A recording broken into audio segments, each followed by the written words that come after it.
जानू जानू जानू जानू जानू जानू जानू जानू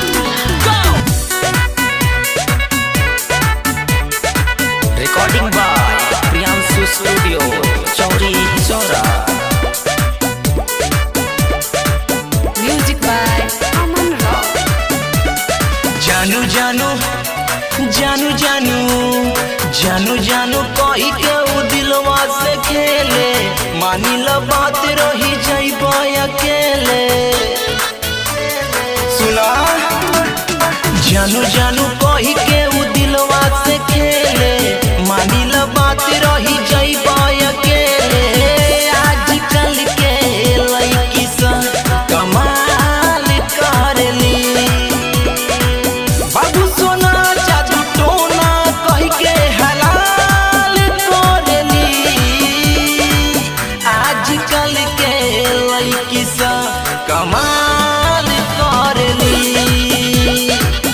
आजकल के लड़की सन कमाल करेली। केहू के दिल में रखेली आ केहू पे मरेली। आजकल के लड़की सन कमाल करेली, आजकल के लड़की सन कमाल करेली।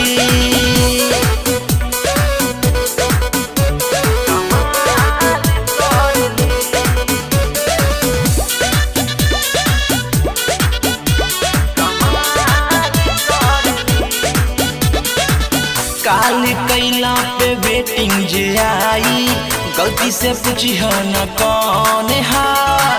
जानू मुझ पे शक करते हो, ई त मौसी के फोन है। बुझला अरे हमरो वाली की है हाल भाई।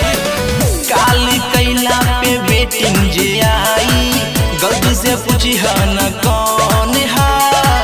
जानू मुझ पे शक करते हो, ई त मौसी के फोन है। घूम घुमा के तोहरा के उल्लू सब बनई है, सखी सहेली बता के दूसरे आशिक से बतियाई है। घूम घुमा के तोहरा के उल्लू सब बनई है, सखी सहेली बता के दूसरे आशिक से बतियाई है। हाँ, आजकल के लड़की सन कमाल करेली, आजकल के लड़की सन कमाल करेली। 10 नंबर 20 प्रेमी रख के बवाल करेली। आजकल के लड़की सन कमाल करेली, आजकल के लड़की सन कमाल करेली।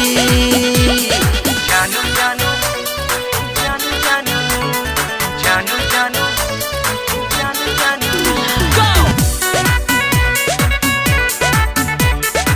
Recording by Priyanshu studio Chauri Chaura. Music by Aman rock.